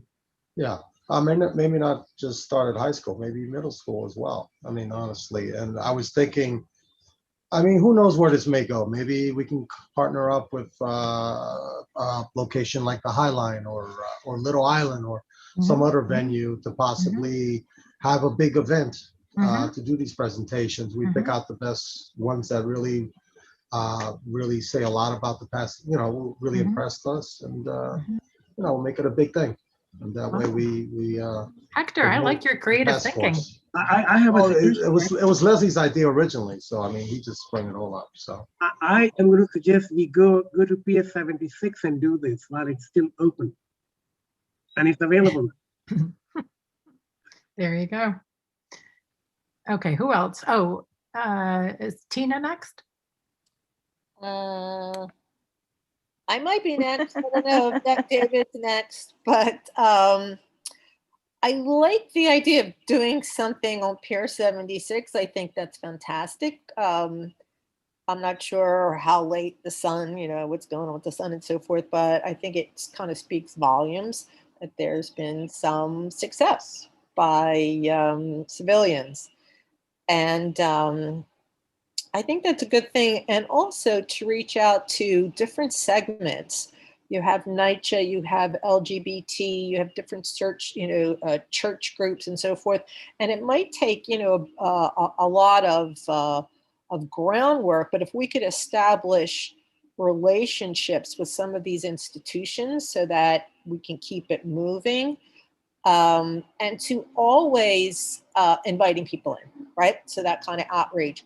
And I think it's always good to allow time in any meeting, and it's usually at the end for this is the way we did it when I co-chaired quality of life, which is like insane because we dealt with everything, is leave it to the end so that people with issues, they participate in the committee and have a sense of what we do. And people usually appreciated that. So when it came to their turn to speak, they weren't crazy, but they realized, okay, things are happening. We listen, and we listen to the entire community. So, so just some ideas there. And then the last question I have is, well, those are suggestions, but the question I have is, have we ever heard back from NYPD or the city government in terms of how much money was spent hounding that poor Black Lives Matter leader being harassed and threatened when he was in his own apartment? And I believe that was one of the things that we asked, how much money was spent? And I think that's still relevant because somebody was making decisions to spend a hell of a lot of money on what basis? Yeah. So I think we need a little follow up, but also accountability. I think that's really important. Yeah. Very good point. We never heard back from. We asked a question. We didn't even get any response to that letter actually.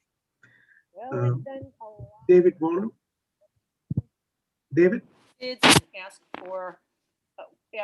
We're not going to let this. People have to understand. We're not going to let this go.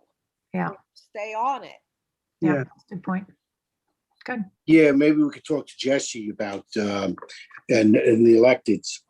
I mean, first of all, thank you. I mean, it's a great committee, and like anything else, the reason why I think we're not getting many people, it's not really our fault. It's just scheduling. People just don't. You have to take the time out to do it. For example, I was on 2 Zoom calls at the same time tonight because I had another meeting I had to be at, and I wanted to be at this meeting. So a lot of it has to do with scheduling. It's pure and simple. And somebody suggested something very similar to what I'm about to suggest, but I'm saying we could do it with a few committees, not just the ACEs, is co-mingle, not all the time, but once in a while with other committees where you'll have interest. So if we do something with housing one time, and we do one time with transportation, there'll be some cross-pollination might help out. And the other thing is regarding totally a different subject, dealing with the police and all that is, I was reading in Sweden, the police deal with mental problems. First of all, the training for police, and the former police commissioner was saying is too short. They need 3 years training rather than like 3 months training. And in Sweden, they have like ambulance people or mental health service people arrive when there's a problem, and police in the background. So if they're needed, then they'll come in, because the mental health people have access to the HIPAA laws and all that, and you know how to respond to somebody and the police, because it's unfair to the police to have them respond to all these mental problems, aside from the community. And the big thing is, and it's very subtle and it's subconscious, whether you, doesn't matter what race or religion you are, when you see cops being emboldened and doing little things like just double parking to get coffee, that has a subconscious thing that affects, and I think it might be heightened maybe with people of color, but they see that as a privilege and things like that. Or you see a cop parking in the bus stop, little things like that, or placard abuse has a tremendous subconscious, subconscious, it affects people's subconscious. Took some notes, but to people. But once again, I like the idea of maybe doing an event at Pier 76. And Leslie, thank you again for your great ideas, and everyone for the work that you guys. I mean, I've come intermittently to this committee, and I hope to be involved more. But the work that you've already done is great, and for that, you should keep up the momentum. But sometimes, when there's less people, you can get more done, more work. Too many people, too many Indian, too many chiefs. You need more soldiers sometimes. So sometimes it can work to you, but too many people could be too cumbersome. So you have to, there's always a double-edged sword. And You're saying too many cooks in the kitchen? Kind of, yeah. David, you made a great point. I mean, I don't know if you know, but in Sweden, Denmark, and many Scandinavian countries and other places in Europe, when you apply to become a police officer, there are requirements in terms of education, not only just the training. And believe it or not, US and particularly New York is not high on the scale in terms of meeting those requirements. There's a much lower bar that they have to pass. And that is problematic. The second thing I know, the mental health and policing are actually, how do I put this?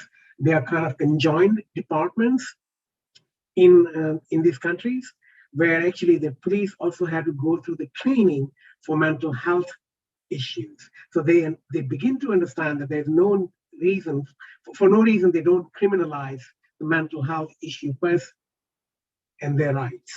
So there's a lot to be desired. And the problem is we can have these conversations, but we are not in a position to do anything beyond making recommendations, right? So, and the last but not the least, I heard one of the mayoral candidates speak last week on the last session, and I was shocked to hear these words, and I'm not going to name the person, and said, we want to do everything we can to minimize our interaction with NYPD, with the police. Why? Why should you be afraid of being able to interact when you need to interact with the police? So these are the leaders who are sending out sort of wrong messages out there in terms of how to sort of build relationships rather than, instead of saying that, okay, do this or that to make it positively constructive, they want to find ways of reducing interaction, right? Anyway, I think it's a great point. I don't know exactly how each of these issues can be sort of tackled, but they all tie back, and I'm actually very curious to hear Tina's thoughts about quality of life, because that's something that's been sort of, like what David said, the quality, the sense of entitlement. For example, blocking the street off when they fill line without advance notice, number one. Having 2 parking spots taken over for their own trash collection on the block. I mean, these are all sort of, issues that actually affect the quality of life in remarkable ways. And the police doing that, it makes it worse. Anyway, sorry, I spoke too much. Maria, what do you think about some of this other input, and has it affected how you feel about whether they should be monthly or quarterly meetings, or I don't know, has it inspired any thoughts about how we can have more participants or something? Well, I like Leslie's idea. I also think we can do a survey. So I think actually probably doing both. I think I wasn't going to say it, but James' feedback, I was also thinking. And there was something else Tina said that I was also thinking. She mentioned, well, she mentioned something about the meeting and people giving their input, but it's at the end. And actually, when we were on ACES yesterday, I remember thinking, oh, but that's like old and new business. I wonder why we're doing it up front. But at any rate, I think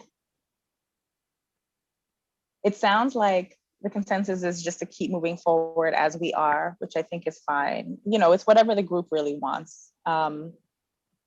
You know, I just hope that we can, I hope with the next steps that we take that we have just more participation. I think this is a really important issue.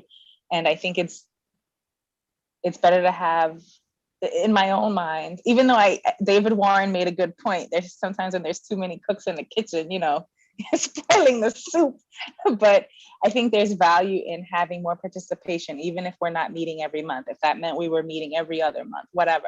And just being clear, like James said, being clear about what our goal is. You know, whenever like I call Joe or Joe calls me and we're gonna talk about a committee, something that we're gonna be doing. Like I spoke to him yesterday about something and I was like, well, what's gonna be the goal? What's the purpose, Joe? Like, why are we doing that? And I think one of the challenges is for this committee, just in particular that I'm thinking about that's on the top of my head, is that this issue is so broad and so deep and serious and like systemic. And when we're thinking about like racism and social justice and like, how can we create like concrete or something tangible, some change? And I understand we can think of it in a very wide kind of way and in a citywide kind of way, I guess is really what I'm saying, or state kind of way, but also thinking about this community and what can we do differently in this community. And you know, I work in child welfare. So like when I think of a community that's struggling, and I shouldn't be this way, I think this is kind of a detriment in a way, but like, I think of the communities that I work with where they're, you know, where the families come from, like Brownsville or certain high density poverty areas in Brooklyn, right? Is like what I think about. And it's very different compared to what's going on in this community and this neighborhood. That doesn't mean we don't experience like social injustice and race issues in this community. They just look different.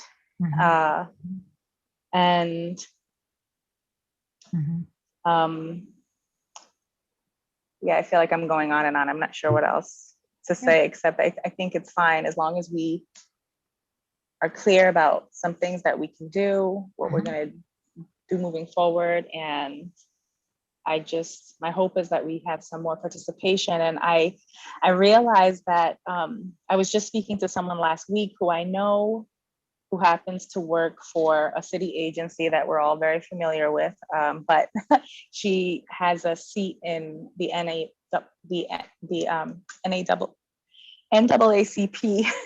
in the like Manhattan branch. So I'm gonna reach out to her and talk with her about, you know, we'll talk offline about it, Katie, I guess, and Viren, and like what they can what some come and speak to suggestions. us about.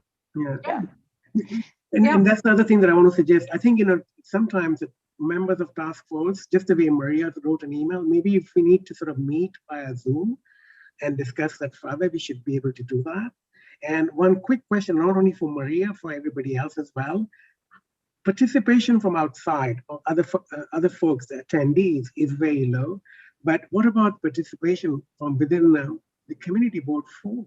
We have 50 members. And we only see about, you know, the faces that you're looking at right now on consistent basis. How do we improve that? What do we do? Well, one thing that we had Tanya Odom come to us and speak to us, by the way, who she currently works for the Walton Foundation. And so her suggestion I recall was that like us together, at least this committee, that we get to know each other better and have, like, I think we can meet in between a meeting and just get to know each other a little bit better, where it's not being recorded, and answer, I don't know, 3 questions or 4 questions that you guys come up with. I have some ideas, and just get to know each other better. And maybe we need to do that. That's actually why we did that as a board, where we had our get together, because normally we would have that and be able to build rapport and connection with other members, because that's what we're lacking this past year. And it's a challenge, and I don't know how people feel. I mean, I'm open to it because I've been vaccinated, but like, I'm open to meeting committee members in person. So if we do something together in person outside somewhere, you know. As long as there's ice cream, pizza, or beer, I'm there. Yes. I love that idea. I throw in my PS76. A disclaimer, the reason why I keep talking about PS76 is because I actually got my students to do a project last semester in fall, with ideas about PS76, and you have no idea how excited they are because they actually see it happening. Cool. I think us getting together in person is an awesome idea, and maybe it has to be sort of just an informal thing, like, hey, anybody who's available on this day on this rooftop or whatever, let's go have ice cream together. And I do want to run that by Jesse, because sometimes there are quorum issues that get created. Yeah, totally. We will definitely double check that. Maybe we can do like a bike ride together and then meet at some restaurant somewhere. Yeah. Informally, probably we can meet. Tina's hand is up. I love the idea of getting together, and sorry, I'm just a mold issue in my house, so it's a little crazy. I love the idea of meeting informally, because I think that there's so much information that we can learn from one another in terms of our own experiences in our particular areas in the city, and so much good stuff comes as long as we're focused on the social meet. The other thing I was thinking is one way to bring in other people, and I don't think we need to have a huge committee to have validity. Validity. Yeah. There you go. So, but I think one way of both learning and attracting more of an audience, whether that's a part of the community board or the community, better yet, in a way, is to have speakers. And we're talking, it could be authors, it could be academics, as long as they're vetted, to give a short conversation. I mean, a short presentation, and then a conversation that maybe we could even get questions ahead of time to the person so that they could be prepared. There's a certain sexiness that could come into play in terms of, you know, names and fresh blood and all the rest of that. So it's something to consider. And I think there are a lot of people out there that that want to be heard, that have expertise. Yeah, and I thank you for that, Tina. And I know I love that idea. Yeah, that we were trying early on to at least make sure that, like, in the different months of, like, sort of highlighting different groups, that we would identify somebody to sort of celebrate or highlight within the community board, right? And so when we did like Black History Month and Women's History Month, and frankly, I meant to, and then frankly, it fled my mind to make sure that this month we did either something about Juneteenth or about Pride Month, right? And we didn't do either. So I dropped the ball on that one. So that's also, I mean, there are so many ways that we can sort of have I mean, that's a possible link to a speaker as well, right? Or to a topic. Like the Anti-Violence Project, the LGBT Anti-Violence Project, they would be really good to bring in, because they work on a local basis as well, and they're really informed about what's happening in terms of LGBTQ plus harassment and quality of life, and trends that they've seen, trends that they are seeing. So, you know, they would be, it might be one of the things to consider. Yeah, and maybe I was going to say, like, you know, we typically end these meetings. I know I'm mindful of time. You know, maybe that's a group that we could invite to come speak at our July meeting, right? Because it'll be right after Pride Month, and I think that would be great, Dina, if you can. Yeah. Do you know anybody in the group, or we can? I used to know, but I can contact them and see what their feeling is. That'd be awesome. Okay. Hector, you had your hand up? Yeah, I did. Just to let everybody know, I was actually, my daughter performed in the Children's Dance Festival in Queens, and the I forget which community board sponsored it somehow.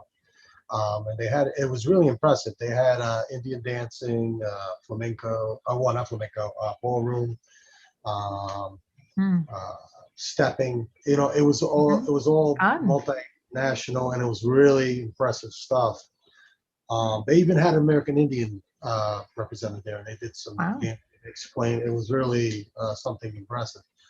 Why can't we try to do, or partner up with somebody for something like that, and get the task force's message out there and what we do? Sort of co-sponsor something that's focusing. I mean, I could try to find out a little bit more about how they set up theirs, and maybe we can do something similar here somehow. Fun, yeah. Okay, so I'll look into that and see what I can come up with. Cool. I mean, one group that I would like to see some sort of exchange with is the NYCHA community that you typically don't hear from, particularly the youth. I think that's something that, Hector, you can help us do some sort of outreach with them, because, you know, a lot of what we talk about is about them as much as it's about everybody else. Well, we know that there's a day coming up, June 26th, a family day that the precinct's going to be at, the Hudson Guild's going to be at. Yeah. Some of us could be present. Sure. Yeah, that would be good. And Actually, be able to talk about it. Right. Yeah, there's actually 2 family days, just to let you know. One for Elliot Chelsea, and then for Fulton. June 26th is Elliot Chelsea. July 17th is Fulton. So there's 2 separate ones going on, both for NYCHA community. Also, before I forget, I think Jesse shared an email. I'm not sure if he's shared it with the entire task force or not, but CB7 is having an anti-racist forum on June 19th. I'll be happy to share it with everybody else. They're inviting us to attend because they came to know about our group. So I'm going to share it with the entire group via email. I think it is on June 19th, June 10th, basically.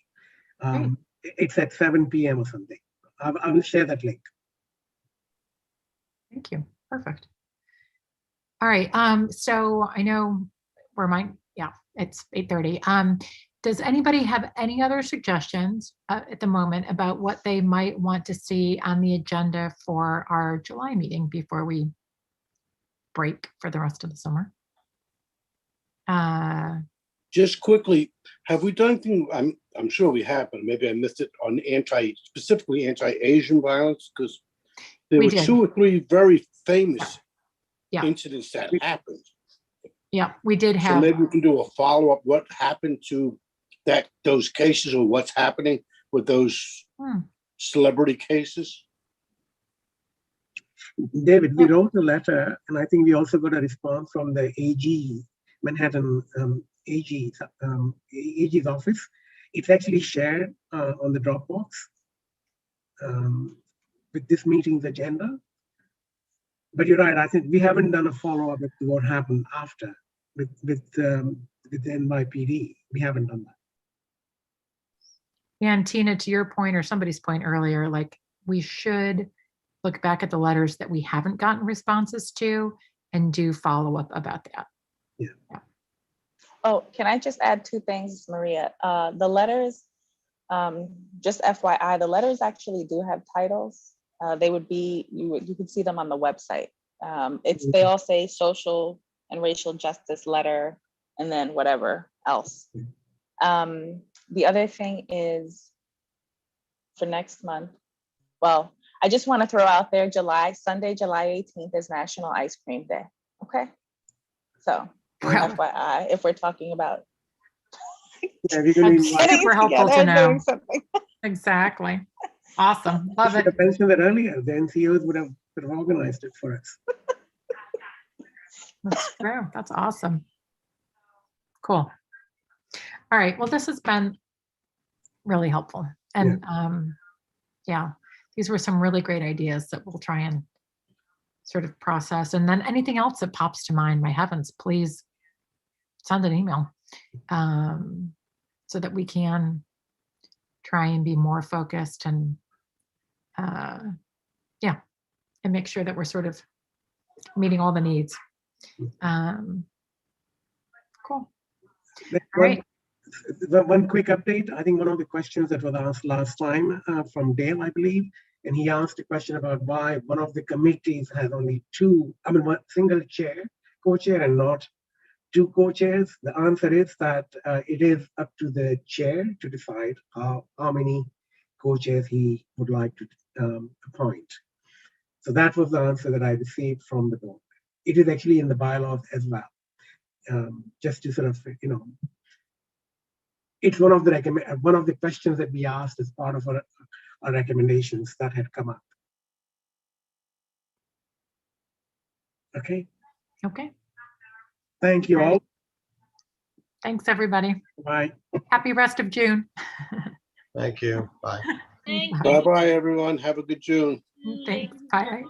Okay. Thanks, Bye. Tina. Thanks, Tina.